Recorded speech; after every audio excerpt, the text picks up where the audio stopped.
se assentar. Fiquem à vontade. Quem está com calor, diga amém. Amém? Glória a Deus. Calor faz parte. Quero que você abra na sua Bíblia o livro de Tiago, capítulo 1, versículo 12.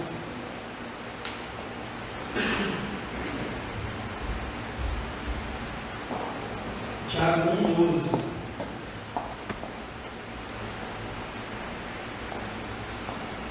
Amém? Lá no finalzinho da Bíblia.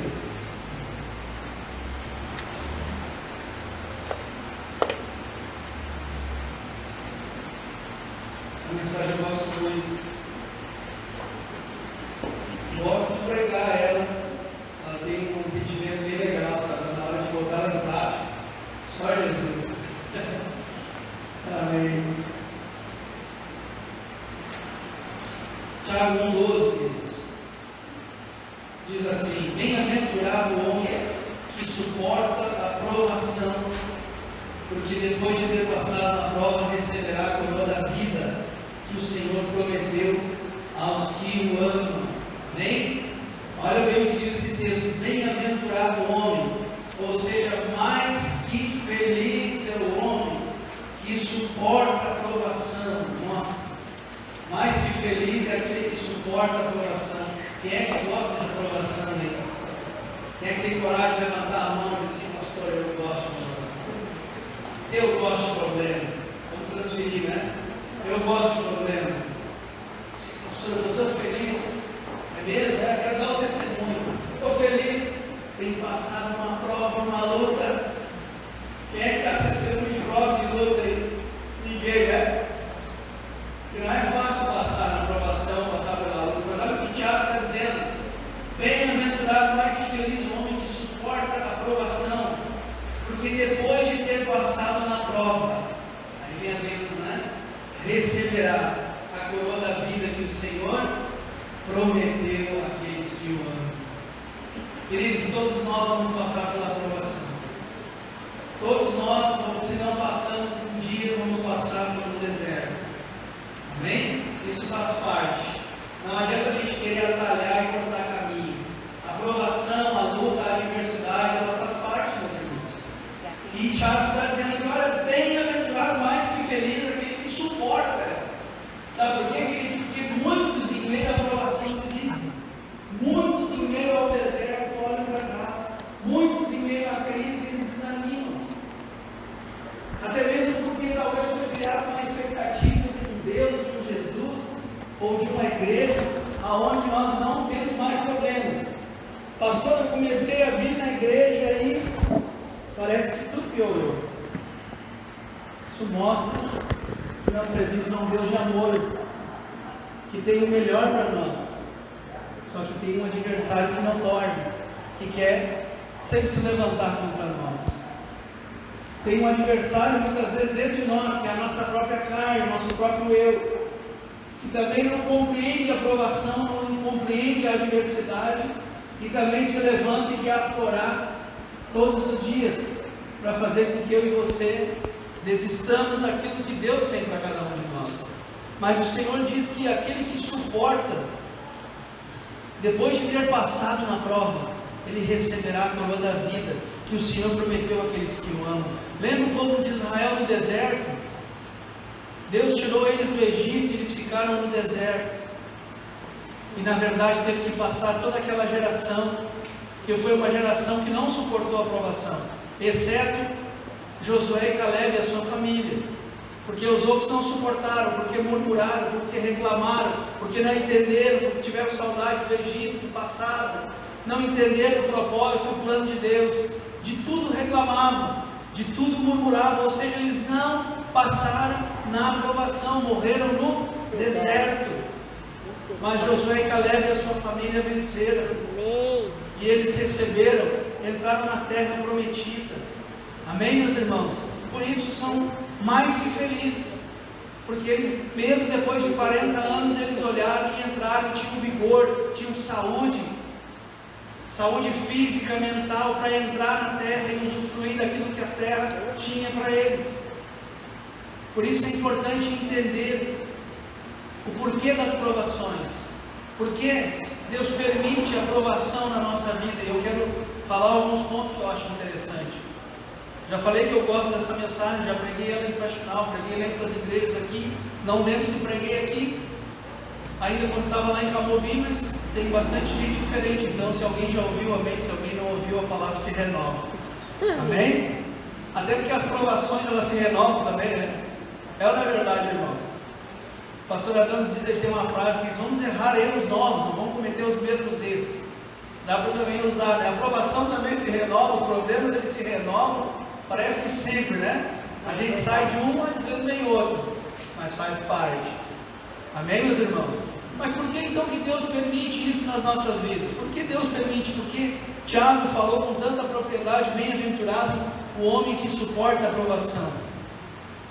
Eu entendo o seguinte, queridos, que Deus talvez está usando a aprovação, eu quero que você preste atenção. Não é que isso seja uma regra, talvez a gente se encaixe em alguns desses itens, desses tópicos. Mas um deles, talvez Deus está permitindo isso. A aprovação é o problema para chamar a tua atenção e a minha atenção.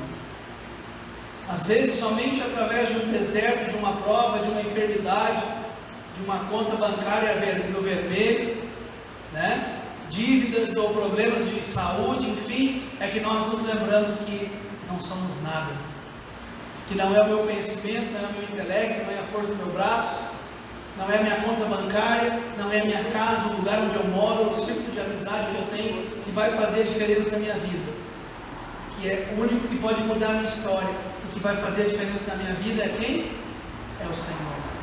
E aí Deus permite que venha a adversidade, Deus permite que venha o dia mau, e aí a gente começa a se lembrar, eu vou na casa do Senhor, eu estou longe de Deus, eu vou me voltar para Deus,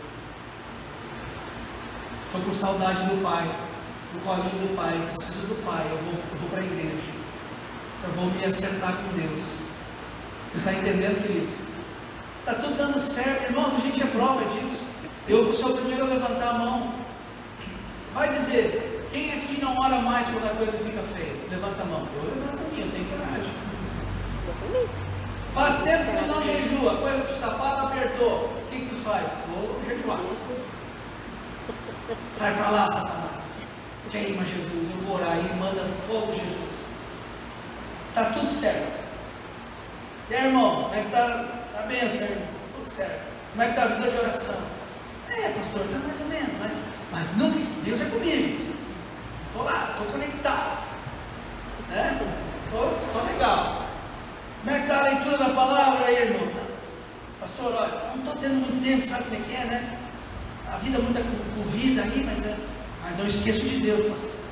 Amém, irmão. Sapato aperta. Irmão, como é que está? Pastor, tem orado tanto. Como é que está? Tenho lido tanto. Olha, Deus acho que até está cansado de tanto que eu tenho orado a Deus. Então, queridos, de uma forma muito simples, às vezes Deus está permitindo uma prova, sabe para quê? Para chamar a nossa atenção e dizer, ei, filho amado, eu não me esqueci de ti. Como até o Francis citou na ministração do louvor. Mas parece que Deus está longe, Deus se esconde. Não, eu não me escondi, parece mesmo. Não, mas eu não me escondi, eu estou aqui. Eu te amo, eu te escolhi, eu te chamei. Eu quero ter um relacionamento contigo. Só que o problema é que tu está se distraindo muito com as coisas aí fora. Então essa dorzinha aí, esse problema, essa crise, essa adversidade aí, é só para dizer que eu estou aqui, de braços abertos, te esperando, que eu não me esqueci de ti. Então, querido, está passando por prova, não reclame, não murmure. Talvez é Deus chamando a tua atenção, para te dizer assim, ó, ei, eu sou o mesmo, ontem, hoje e amanhã, e eternamente. Eu sou o mesmo que já trabalhou na tua vida e continua querendo trabalhar na tua vida. Eu sou o mesmo que já operou um milagre na tua vida e na tua família, e ainda quer operar um milagre na tua vida e na tua família, mas você está distante. Então isso na verdade vai te aproximar de Deus. Quantos eu já vi que foram as provações, os problemas e as adversidades que trouxeram eles de volta para o Senhor? Amém? Então talvez você possa se encaixar nesse. Outra, Deus pode estar provando a tua fé. O mesmo Tiago escreveu o seguinte, no mesmo capítulo 1, no versículo 2: meus irmãos, tende por motivo de grande alegria. Tiago é um cara que dá para ter uma conversa no céu depois, né? E perguntar para ele como é que ele conseguia escrever uma coisa dessa. Agora voltando, primeiro ele fala que mais que feliz é o homem que suporta a provação. Agora, antes, no começo da sua carta, ele diz: meus irmãos, tende motivo de grande alegria o passardes por provações. Eu chego até a falar com ânimo assim, né? Ô glória! Mas, sabendo que a prova da vossa fé desenvolve perseverança, e a perseverança deve terminar a sua obra, para que sejais maduros e completos, não tendo falta de coisa alguma. Irmãos, a Bíblia diz que o obreiro, para ser aprovado, ele precisa ser provado. Deus, ele te chamou com um propósito. Deus, ele não te chamou do nada, assim, eu chamei aquela galera ali, né, aleatoriamente, sem um propósito. Deus, ele te chamou com um propósito. A tua vida tem um propósito, meu irmão. Pode ter certeza disso. Mas pastor, eu mal sei ler, pastor, eu tenho dificuldade, não consegui uma formação, não terminei o ensino médio, irmão, Deus tem um propósito na tua vida, você é importante para Deus. Deus vai te usar onde você estiver, não importa, porque Deus não olha como o homem olha, Deus não vê como o homem vê. Deus vai te usar na tua casa, na tua família, no teu trabalho. Só que para você ser luz lá, para você ser sal naquele lugar, você vai ter que ser provado. Porque daí você vai dizer assim: olha, eu passei um dia pelo vale da sombra da morte, mas o Senhor estava comigo e eu venci. Eu suportei a provação, e hoje eu não tenho mais falta de coisa alguma, porque hoje eu sou uma pessoa madura e completa do Senhor. Amém? Porque Deus quer te usar na tua família, para os teus filhos. Você vai dizer: olha, não desanime meu filho, não desanime minha filha, porque a mãe, o pai passaram por provação, mas nós vencemos porque o Senhor estava conosco lá. E agora a gente é maduro, a gente entende as coisas de Deus, a gente não murmura, a gente não reclama. Então Deus talvez está trabalhando na tua vida, te moldando, provando você, para você o que? Depois ser luz na vida dos outros, para você poder contar a tua experiência com Deus, sem precisar contar, não que a gente não possa contar a experiência dos outros, não é isso. É legal contar testemunho dos outros, é legal contar a experiência dos outros, mas Deus prova a nossa fé, para que a gente possa testemunhar daquilo que nós vivenciamos e vivemos juntos com Deus, amém? Então Deus pode estar provando a tua fé. Tem uma frase que diz assim, que tem pessoas que são como um saquinho de chá, né? Se quiser saber o que está dentro delas, apenas deixe, né? Deve deixar fervendo na água quente, daí começa a botar para fora o que tem dentro. Às vezes a gente tem tanta coisa que Deus quer usar e está dentro de nós, está guardado. É somente, o negócio tem que ferver do lado de fora, para que a gente possa botar para fora aquilo que está do lado de dentro, sabe? Isso é ser provado. Às vezes a gente vai se escondendo, vai se diminuindo, não quer se deixar ser usado por Deus. Aí Deus permite a prova, porque daí a gente vai, sabe? A gente vai à luta, né? Tipo o cara que está sentado não quer levantar, mas manda ele sentar no formigueiro, ver se ele não levanta ligeiro. Mas levanta que eu tiro. Quero ver ficar sentado, não fica. Então tem que, para levantar o índio lá, tem que sentar na formigueira, mais ou menos isso. É quase que nem o saquinho de chá, né? Começa a ferver, começa a botar o que está dentro para fora, e a gente vai ver que tem coisa boa ali dentro. Amém, meus irmãos? Uma outra questão que eu entendo também, queridos, Deus também pode usar isso para nos corrigir. Às vezes,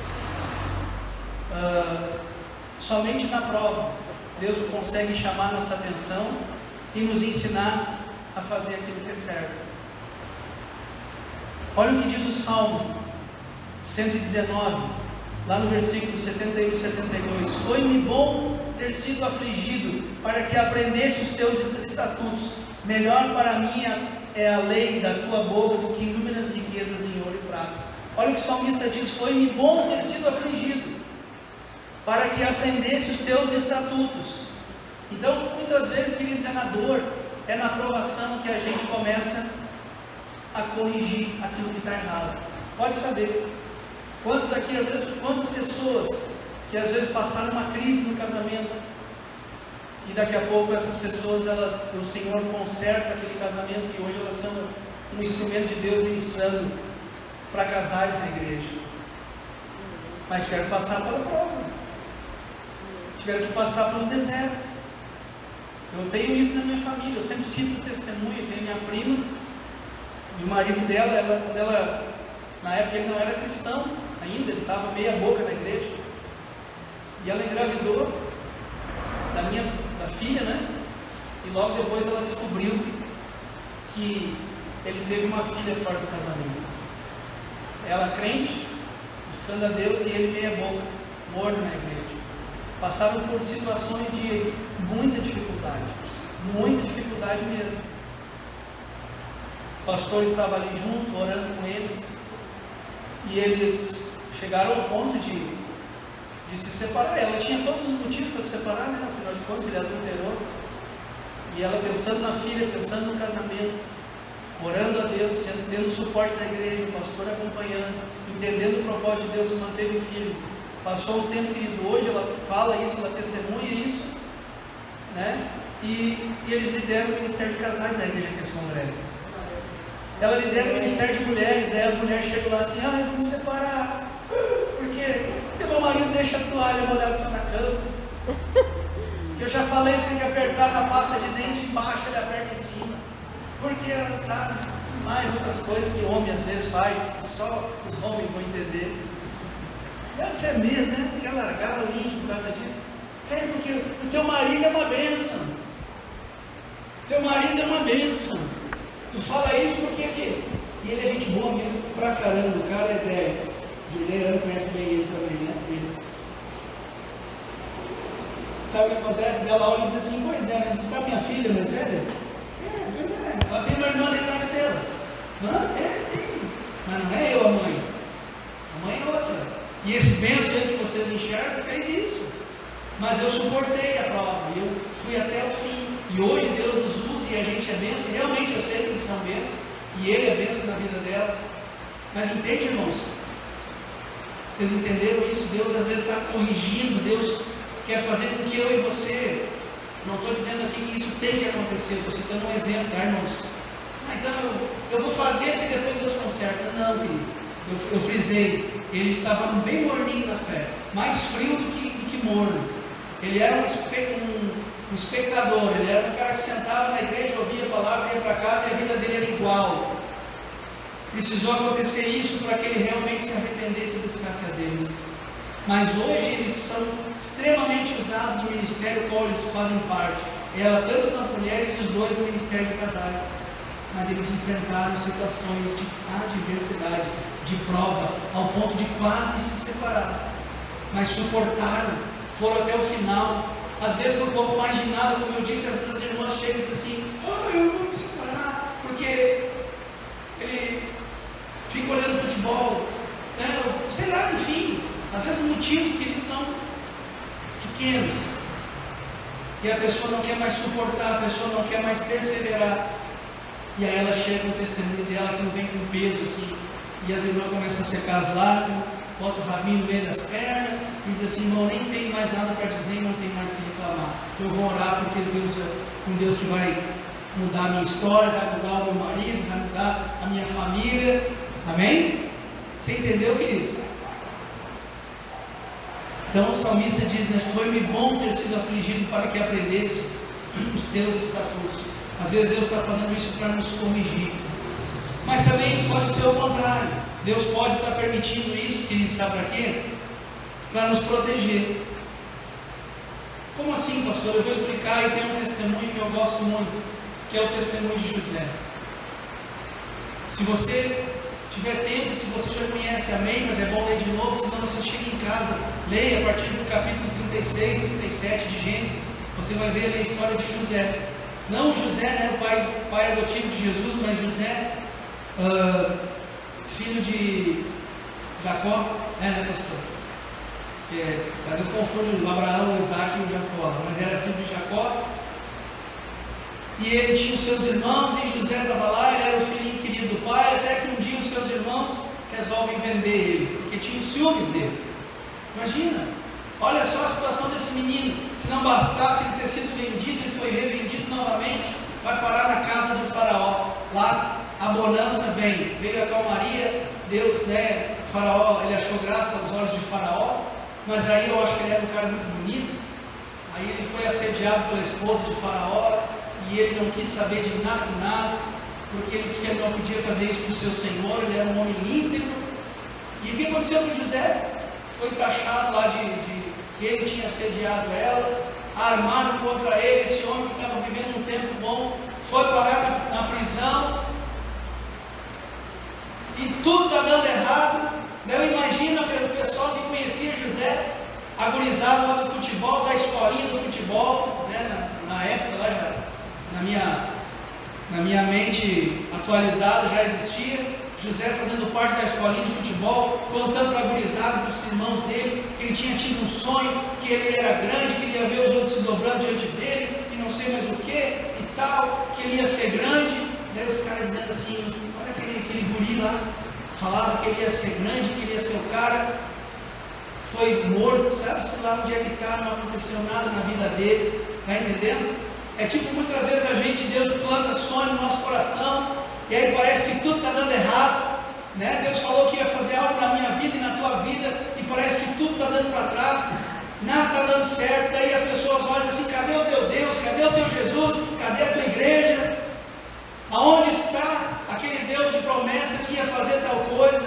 Mas querido, o Senhor promete e Ele cumpre. Tem um ditado que diz assim, Deus tarda, mas não falha. Você, se fala esse ditado, muda esse ditado, tá? Quem já falou? Eu já falei. Deus tarda, mas não falha. Irmãos, Deus não tarda, Deus tem a hora certa. Amém? Deus não tarda, Deus tem o momento certo. Deus sabe a hora de entregar para ti a tua vitória, a tua bênção, a tua conquista, aquilo que tu tem sonhado, tem buscado. Deus não tarda, Deus tem a hora certa, irmão. Não muda esse negócio, tá? Deus não tarda, Deus tem a hora certa. Passaram-se, eu sempre confundo, pastor Adão, isso que é bom pregar, que o pastor Adão atenção. Foram aproximadamente 17 ou 13 anos que José, acho que ele tinha 17, né? 17. E aí com 30 anos mais ou menos, então 13 anos da vida de José, 13 anos da vida de José mais ou menos, tá, irmãos? Se era 17, não vai mudar para nós. Mas enfim, são longos 13 anos da vida dele, que tudo aquilo que ele sonhou, que no relacionamento que ele tinha com Deus, o Deus de Abraão, de Isaac e Jacó, o bisavô, o vô, o pai ensinou a ele, um Deus fiel, um Deus de promessa, tudo dando errado. Só que daí 13 anos depois, o faraó já era outro, teve um sonho, mandou que os magos interpretassem o sonho, ninguém sabia de nada, e um pouco antes, José lá na cadeia tinha interpretado o sonho, e ele falou do sonho para o padeiro, para o copeiro, e aí depois eu tenho que ler mais a Bíblia, não lembro se era o padeiro ou o copeiro, um dos dois. Ajuda aí os universitários. O copeiro, olha. E aí ele lembrou que lá na prisão tinha um cara que era filho dos deuses, Aquele cara era diferente, que ele interpretava sonhos. Mandaram chamar José. E aí José interpreta o sonho do faraó e disse que ia vir 7 anos de uma abundância muito grande, e depois de 7 anos de uma grande escassez. E o faraó diz assim, eu preciso de alguém que me ajude nessa missão, para administrar, para que eu saiba como fazer. E aí o faraó coloca José como a segunda maior força, vamos dizer assim, a segunda maior autoridade do Egito. Ele era governador do Egito, ele era o cara. Então eu aprendi aqui, meus irmãos, que tudo que José passou, na verdade, foi como proteção para ele. Sabia? Foi proteção para ele. Talvez isso não iria acontecer se ele estivesse jogando bola com seus irmãos lá em Canaã. Ele teve que passar por tudo isso porque Deus em todo momento protegia o seu filho José. E aí sabe o versículo que eu gosto muito? Gênesis capítulo 45. Gênesis capítulo 45. Quando José, ele se deixa conhecer para os seus irmãos, porque, queridos, Depois que veio a escassez, todas as nações que estavam em volta do Egito, elas vinham trocar ouro, trocar o que elas tinham de valor, gado, tudo, por comida. Porque José, como ele entendeu o tempo de Deus, interpretou o sonho que o faraó tinha tido, ele pensou assim: nós vamos pegar durante 7 anos, vamos estocar tudo que a gente puder de alimento. Por isso, o Egito nessa época se tornou uma potência, porque depois as nações e os povos que estavam em volta tinham que vir trocar dinheiro, ouro, por comida, senão eles iam passar fome. E foi assim que a fome chegou até Canaã, até onde estava o povo de Deus lá. E aí os irmãos de José vieram, e ele viu seus irmãos, e ele teve a chance, talvez, de fazer aquilo que muitos de nós já pensamos em fazer. Tipo aquele cara quando o Chico Anísio tinha o vampiro brasileiro, minha vingança será maligna. Só os mais velhos vão entender. Só os que estão acima de 40 vão entender esse personagem. A minha vingança será maligna. Ele pensou assim: bom, agora é a minha vez, agora eu te pego. Ele até teve um jeitinho ali que ele, sabe, não, vou dar uma cutucada neles. Mas sabe o que ele faz, queridos? Depois de tudo, ele chega e diz assim, essa frase mostra que ele entendeu o que Deus tinha feito na vida dele. 45, versículo 2 em diante diz assim: e levantou a voz em choro, de maneira que os egípcios ouviram bem, como a casa de Faraó. Disse José aos seus irmãos: eu sou José. Que até então eles falaram com José várias vezes, mas nem sonhavam que aquele cara ali era o seu irmão. E aí ele revela a sua identidade, e ele pergunta: vive ainda meu pai? E seus irmãos não lhe puderam responder, porque estavam perplexos diante dele. Disse mais José aos seus irmãos: peço-vos, chegai-vos a mim. E eles se chegaram. Então disse: eu sou José, o vosso irmão, a quem vendestes para o Egito. No versículo 5 ele diz assim: agora porém, não vos entristeçais, e nem vos irriteis contra vós mesmos, por me haverdes vendido para cá, porque para a conservação da vida Deus me enviou adiante de vós. Para a conservação da vida Deus me enviou adiante de vós. José, na verdade, entendeu que Deus permitiu tudo o que ele passou até chegar como governador do Egito, não como punição, mas sim como proteção. Às vezes, queridos, nós passamos por provação, e até mesmo pessoas próximas de nós, dentro da nossa casa, se levantam contra nós. Meu irmão, Deus está provando você, mas não porque Ele está te punindo, Ele está te protegendo, porque Ele está forjando o teu caráter, e Ele vai te levantar para ajudar as mesmas pessoas que talvez se levantaram contra ti. Amém? Quando eu me converti, eu lembro que teve algumas pessoas, amigos e clientes, que diziam assim: isso não vai durar, eu conheço essa figura, isso não vale a boia que come, isso não vai durar. Falavam assim de boca cheia. E com o passar do tempo, queridos, para a glória do Senhor, Deus ainda usava a minha vida para ir lá, que me chamavam para orar, me chamavam para ter uma palavra de conselho, um aconselhamento, sabe? Tu que agora mudou tua vida, tu era um louco velho, agora tu está mais certinho, não sei o quê, está nessas religiões, nessas igrejas aí, fizeram uma lavagem cerebral com a cabeça aí, né? E aí eu fico dizendo: não, preciso tem problema, irmão. Preciso que tu me ajude em tal área, preciso que tu ore comigo, faça alguma coisa para ajudar. Está entendendo, irmão? Para proteção. Amém? E por último, Deus está usando isso para te aperfeiçoar.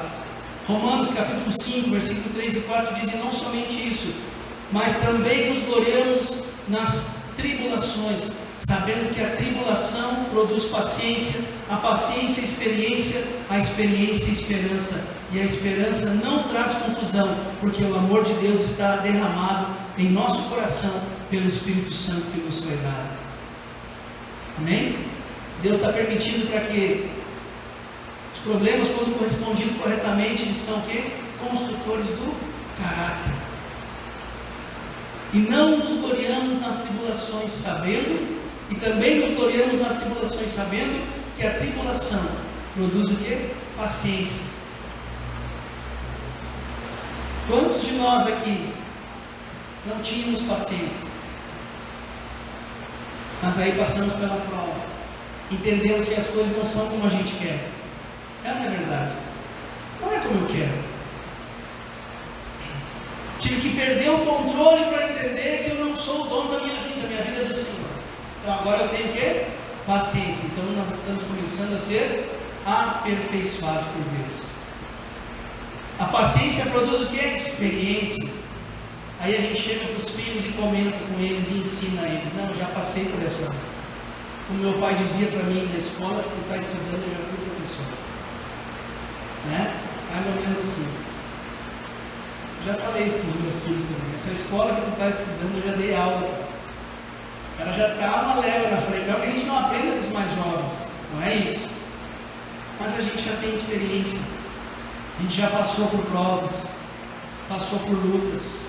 Eu lembro quando a gente passou uma crise financeira assim muito grande. Meu pai disse assim: cara, essa não é a primeira que tu está passando, que o país está vivendo. E talvez não seja a última. Eu já passei por várias. Eu passei pela não sei o que, quando trancava lá a gasolina, daí é só os mais de 60 que vão saber. Eu já era pequeno naquela época. E os postos de gasolina fechavam no final de semana, e não sei o que, e tinha crise, uma série de coisas, né, irmão Paulo?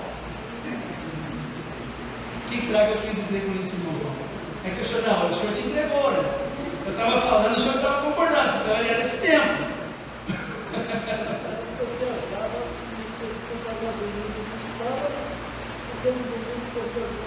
É verdade. Eu ia falar um negócio agora que o senhor, ele falou que ele comprava gasolina antes, né? Porque viajava no final de semana, não tinha que comprar na sexta-feira, porque senão ia ficar de a pé. Meu pai, na época, nós morávamos lá em Farroupilha, na Serra, e nós já trabalhávamos com banana lá também. Só que o pai, ele fazia muito frete, sabe? Ele aproveitava os finais de semana e meu pai nunca parou, ele sempre foi um cara que trabalhou muito.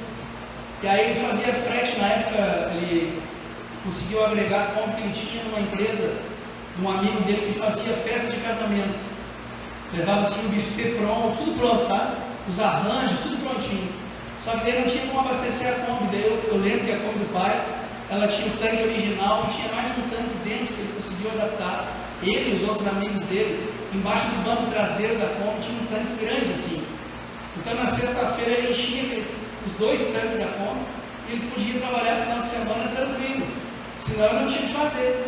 Então aquilo me chamava a atenção, daí o pai gostava de cuidar. Aí para esconder aquele tanque embaixo, ele botou uma tampa de som assim, cheia de alto-falante e tal. A Kombi era daquelas top, bem bonitona, né? Mas era por causa disso. Ele falou assim: já passei por tanta crise, já passei por tanta situação. Voltando para a palavra, tá, irmãos? Que aquela palavra dele, na verdade, me trouxe ânimo, sabe? Porque ele teve o quê? Experiência.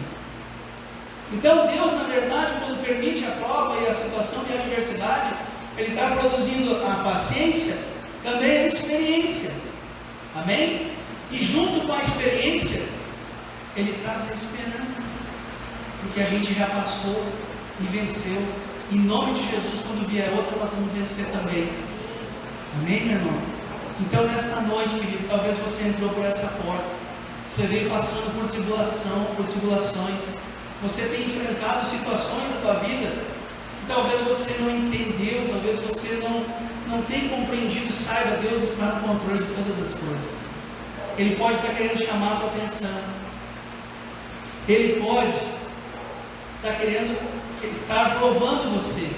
Pode estar usando esse problema para corrigir algo na tua vida que talvez não está certo.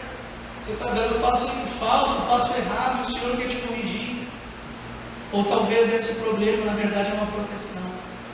Pastor, faz tempo que eu estou no vermelho, que eu estou na prova financeira.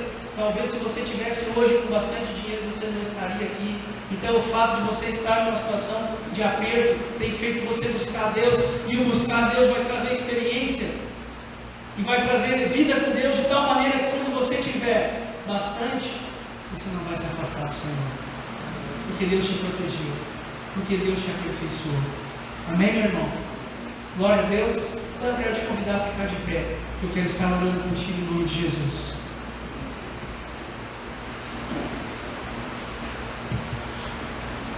Amém?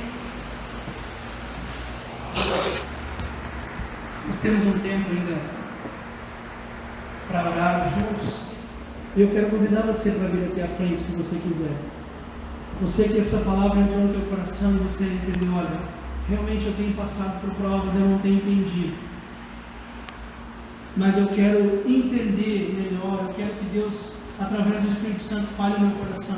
Vem aqui à frente, queridos, e vamos orar em nome de Jesus. Amém?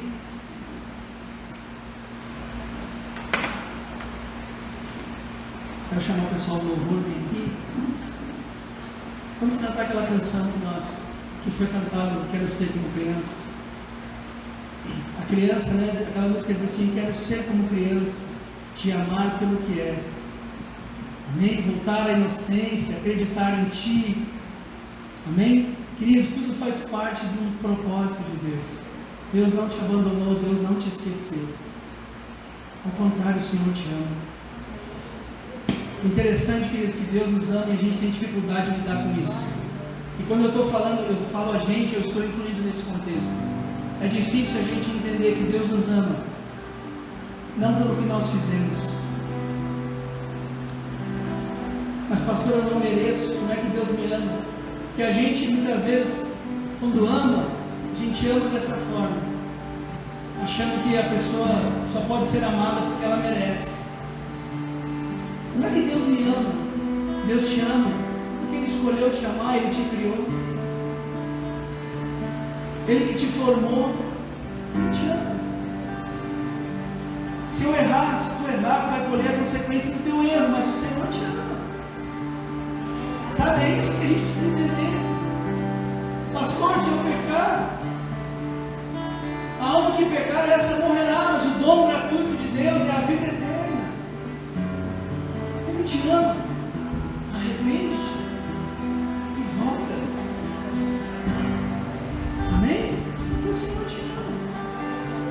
Então essa prova que tu está passando, essa crise que tu está vivendo, entenda que não é uma punição, mas é um aperfeiçoamento, é uma correção, ou talvez quer acender essa chama que está apagadinha dentro do teu coração. Ele quer te usar para ser bênção aqui na igreja, lá na tua casa, lá no teu trabalho. Ele quer acender essa chama que está ali adormecida, sabe por quê? Porque Ele te ama e Ele precisa chamar a tua atenção. Ele não te esqueceu, Ele não te abandonou. Ele está aqui.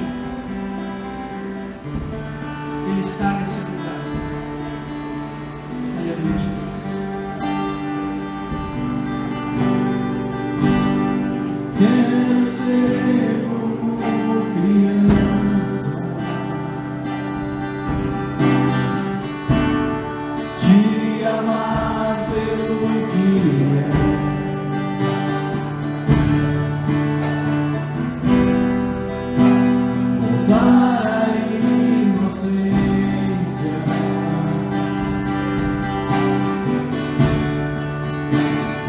Acreditar em Ti. Acredite, irmão. Mas às vezes sou levado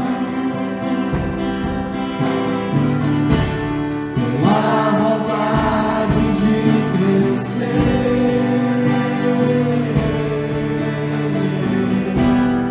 Torno-me dependente.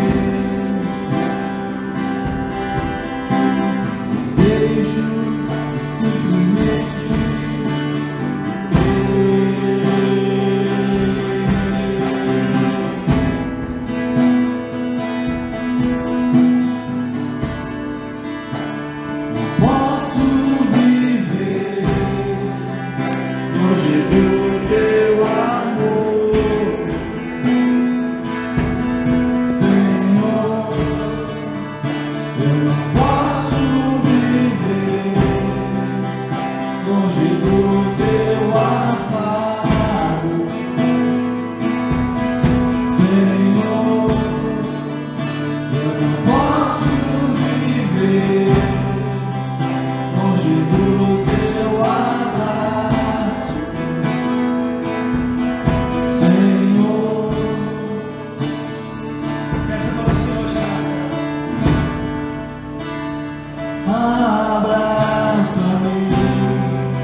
Por isso, nesta noite, Pai, aqui estão os teus filhos, aqui está a tua igreja diante de ti.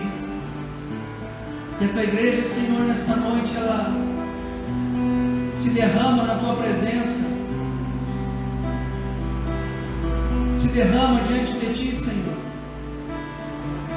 porque entende que precisa do teu cuidado, da força que somente vem de ti, Senhor. Pai, eu não sei o que os teus filhos que aqui estão têm experimentado. Eu não sei qual o tipo de provação, de luta, de dor, de aflição que os teus filhos que aqui estão têm experimentado. Talvez, Senhor, seja uma enfermidade. Talvez seja uma tomada de decisão na sua vida que tem que ser tomada. Talvez, Senhor, seja uma crise financeira, uma crise no relacionamento com o cônjuge, ou talvez com os filhos. Senhor, eu não sei que tipo de provação ele tem vivido, talvez até mesmo na igreja, no corpo de Cristo. Uma provação de não saber qual o teu propósito, Senhor, aonde ele ou ela vão se encaixar, aonde o Senhor quer usar. E isso tem incomodado, inquietado o coração deste teu filho, desta tua filha.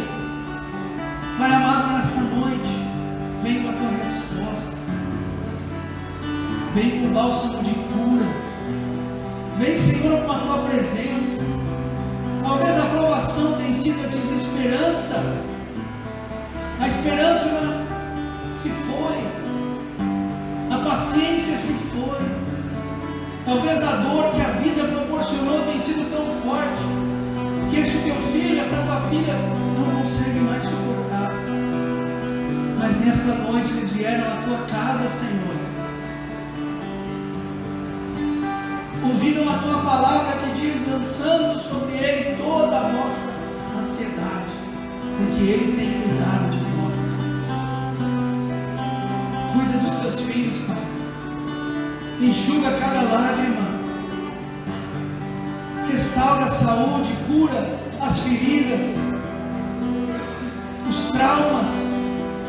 Talvez a alma está ferida, Senhor, em função de traições, desilusões, decepções. E esta pessoa, Senhor, que era tão ativa, tão empenhada em servir, em trabalhar, hoje se sente impotente, incapaz, infeliz. E esta provação tem travado esse teu filho, esta tua filha, de avançar, de crescer, de prosperar, de se entregar. Senhor, opera nesta noite na vida desses teus filhos. Muda a história, Senhor. Muda a história. Traz o ânimo de volta, traz o desejo de servir de volta, reacende a chama do amor, do primeiro amor.